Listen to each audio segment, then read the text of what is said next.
First consideration, what's the use case? There's some people out there that want a tent for a very specific purpose, and that could be a specific hike they've got in mind, it could be a 3-6 month travelling spree, but there's others that might want it for a festival, they might want it for family backpacking, they might want to experience wild camping. So it really depends on what you're going to be using the tent for. And that's important to consider, I think, from the outset, because that's really going to direct, I guess, your searching on particular price ranges, on particular sizes of tents, and so on.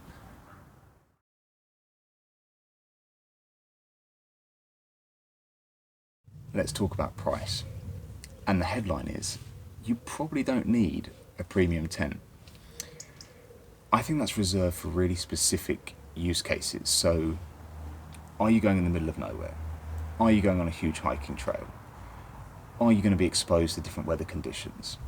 Is it going to be a cold climate? All of these things, and many more in that category, lean you towards premium. 100%. You'll need that durability, you'll need that peace of mind, you'll need the performance, you'll need the lightweight, and you'll need the reduction in pack size. That all comes at the high-end premium market of tents, for sure, and some mid-range. But if you're in the categories of, I just want to try wild camping, I'm new to camping, I'm going to go to established campsites, I'm doing it fairly local, just taking the kids away for a weekend or two out of the year, then any budget tent is going to be fine and fit for purpose.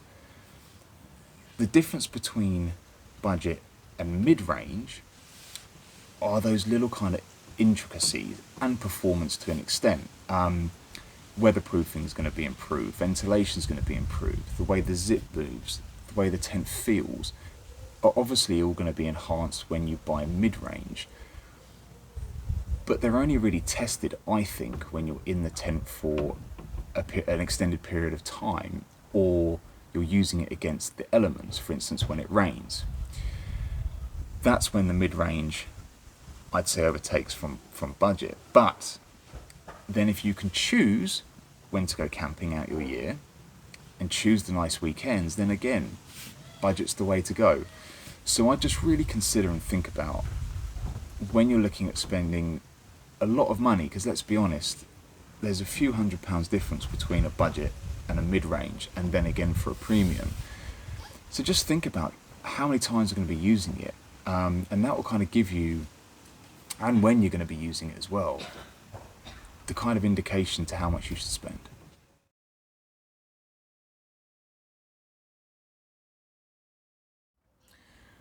Okay, let's talk about seasons. 1 and 2 season tents are effectively saying, I'm for warm, dry weather. That's it. Don't push me any further than that. And they're extremely lightweight, extremely good with ventilation, and they are just designed primarily for those summer nights. 3 season tent is saying, yeah, okay, I can do that. I'm also going to give you a bit more versatility and durability. So it's going to be slightly heavier, but also on that lighter weight side of the spectrum. And it's going to give you that capabilities to defend yourself against rain, against some winds. And it's also versatile enough to say, right, but you can strip me back to be a 1 and 2 season tent.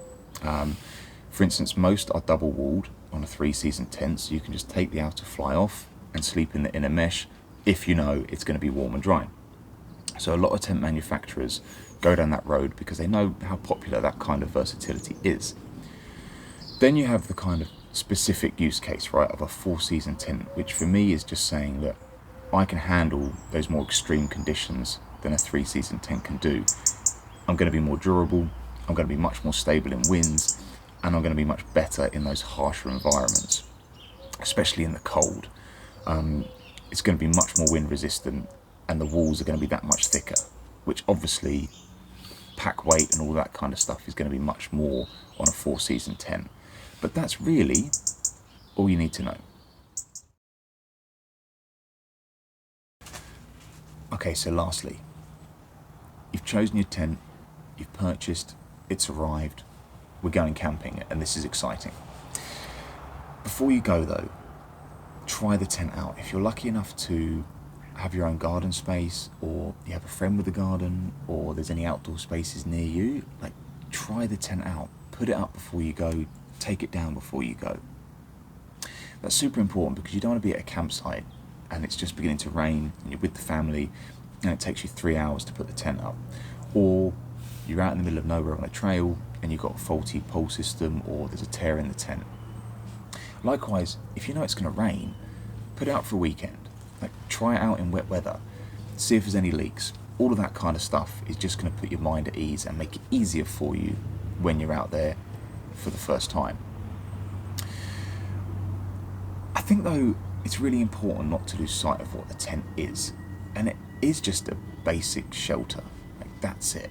When you go camping, you're going to get wet.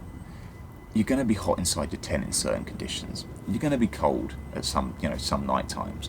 It's just kind of the way it is, and camping's a bit just like that. That's kind of why we like camping, right? You're out in nature. A tent isn't made of bricks and mortar. And I think it's important not to lose sight of the fact of why you're there, which is for nature, to go exploring and to get out and just have a whole heap of fun. And that tent is just that little vessel, that basic shelter to store gear, put your head down at night, and that's it.